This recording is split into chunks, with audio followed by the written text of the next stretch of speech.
Salam, saudara-saudara, Bapak Ibu, jemaat yang dikasihi Tuhan.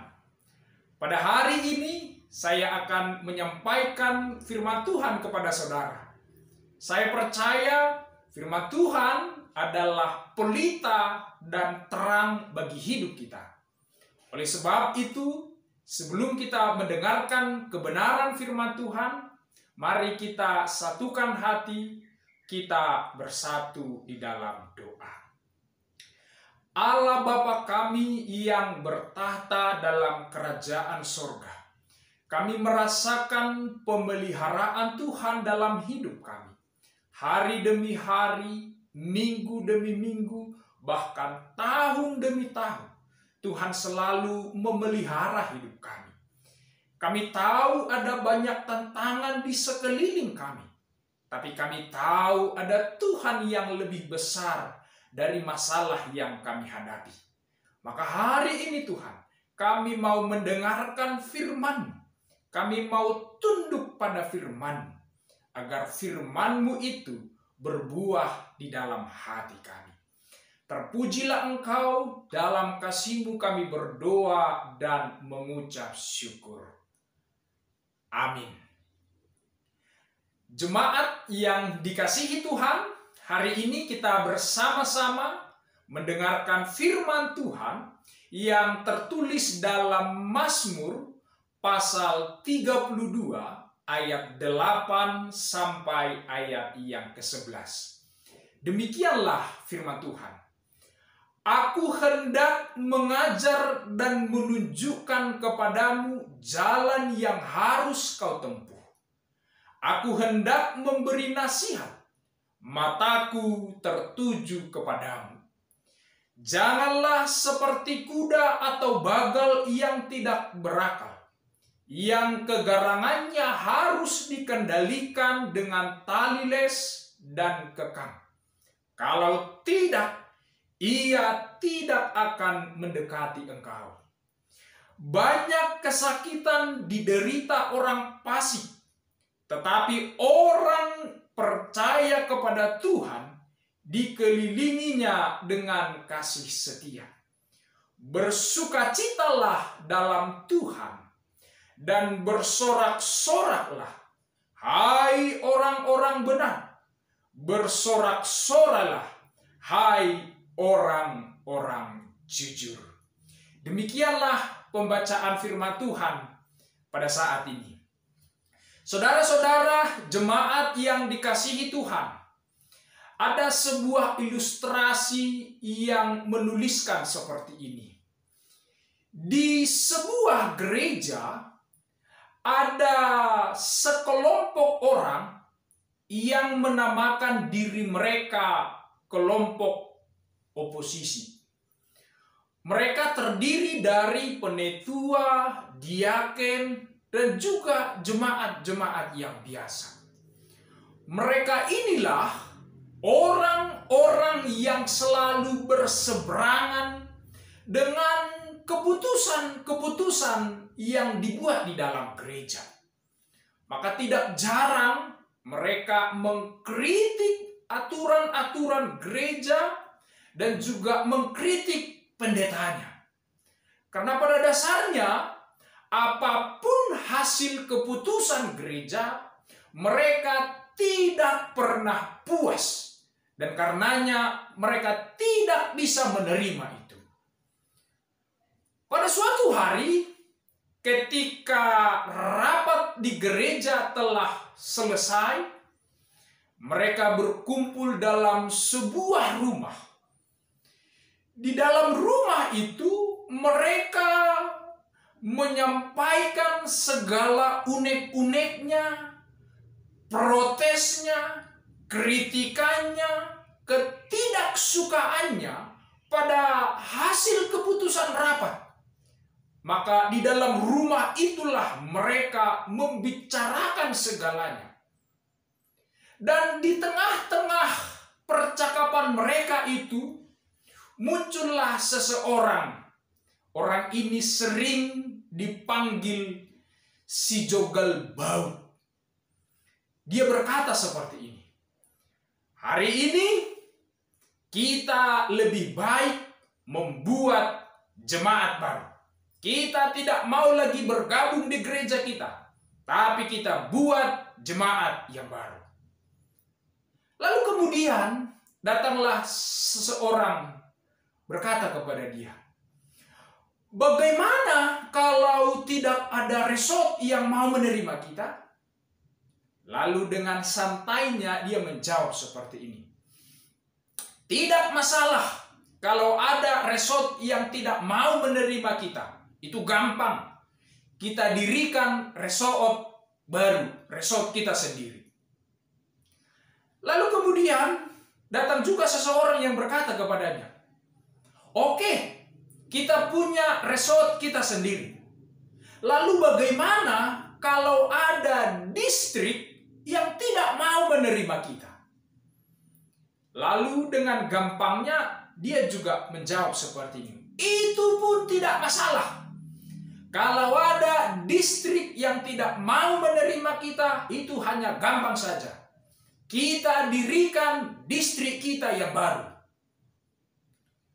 Lalu kemudian datang lagi orang yang bertanya kepadanya, "Bagaimana kalau tidak ada pusat yang mau menerima kita? Kita mau kemana?" Lalu kembali dia menjawab seperti ini, "Itu persoalan gampang. Itu persoalan simpel. Kalau tidak ada pusat yang menerima kita, kita buat pusat kita sendiri. Kita angkat eporus, kita angkat sekjen kita sendiri. Semua tidak ada masalah." Demikianlah si Jogal Baud menjawab pertanyaan para teman-temannya. Lalu kemudian datanglah seorang yang paling alim dalam kelompok itu. Dengan suara yang lembut, dia berkata kepada teman-temannya dan pada orang yang banyak pada saat itu. Katanya seperti ini, "Kita perlu memikirkan kembali rencana kita ini. Apakah rencana kita ini sesuai dengan kehendak Tuhan, sesuai dengan keinginan Tuhan atau tidak?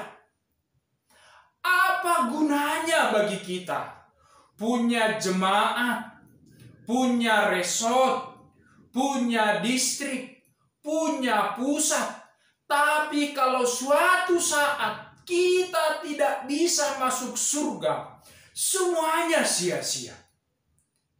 Maka mendengarkan ini, semua orang yang ada di dalam rumah itu menjadi diam.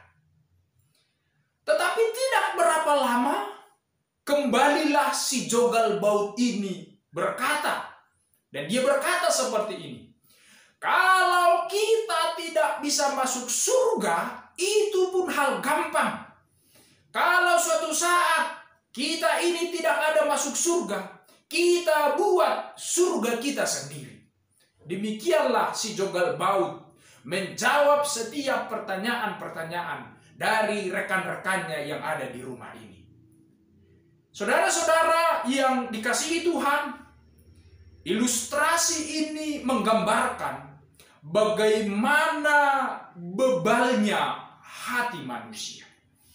Zaman sekarang banyak orang yang keras kepala, tidak mau diajari, tidak mau dinasehati, tapi selalu merasa lebih pintar, lebih segalanya.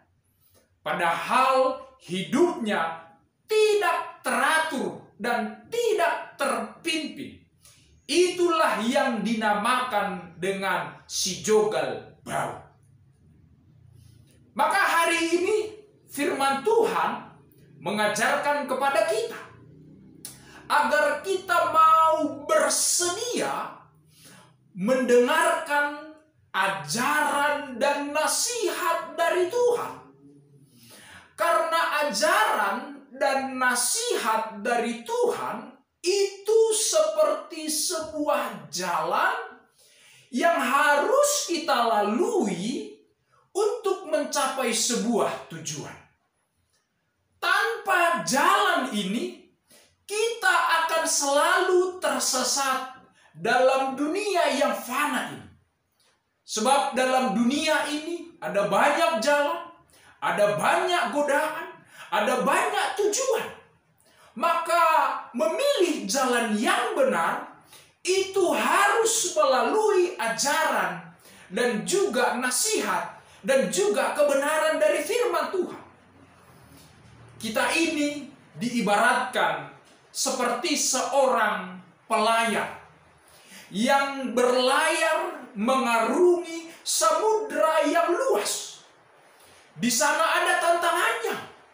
Ada gelombang yang besar, ada badai yang besar. Nah, bagaimana supaya bisa selamat dari setiap badai dan gelombang yang besar ini? Maka sebagai pelayar, kita membutuhkan petunjuk kompas kehidupan dalam hidup kita. Maka kalau kita mau mengikuti kompas kehidupan itu, petunjuk dari Tuhan itu, kita akan selalu selamat. Ketika ada badai, ketika ada ombak kehidupan ini, kita akan tahu jalan mana yang harus kita pilih. Jalan mana yang terbaik.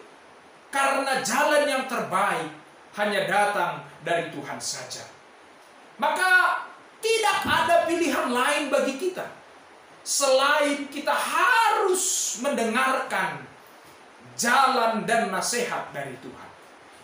Maka hari ini jemaat yang dikasihi Tuhan, ketika saudara mendengarkan firman Tuhan ini, jangan keraskan hatimu, jangan menjadi orang bebal, jangan tolak firman Tuhan, jangan memberontak kepada firman Tuhan. Janganlah seperti kuda dan bagal yang harus dikendalikan dengan tali dan kekang. Maka dia mau menuruti tuannya, maka dia mau berjalan, maka dia mau diperintah. Janganlah hidupmu seperti itu. Memang kalau kita melihat sejarah kehidupan bangsa Israel, sering sekali kehidupan bangsa Israel seperti itu. Mereka tidak mau mendengarkan nasihat dan ajaran Tuhan. Mereka tidak mau ditegur, mereka tidak mau dinasihati. Mereka memberontak dan mengeraskan hatinya pada nasihat dan firman Tuhan. Maka ketika musibah dan hukuman menimpa mereka, di sanalah mereka mau datang, mau mendengarkan, mau berbalik kepada Tuhan. Nah, hari ini saudara-saudara jemaat yang dikasihi Tuhan, Tuhan itu tidak mau kalau kita berbuat seperti itu. Sebab kita ini bukan kuda, bukan bagal, bukan kerbau yang harus dipukul dulu, yang harus dicambuk dulu, baru mau berjalan dan mau menuruti perkataan tuannya. Kita bukan seperti itu. Kita ini adalah anak-anak Tuhan. Tuhan mau kalau kita mendengarkan ajarannya, firman-Nya, nasihatnya dengan keikhlasan dan kerelaan hati kita. Itu yang Tuhan inginkan terjadi pada hidup kita.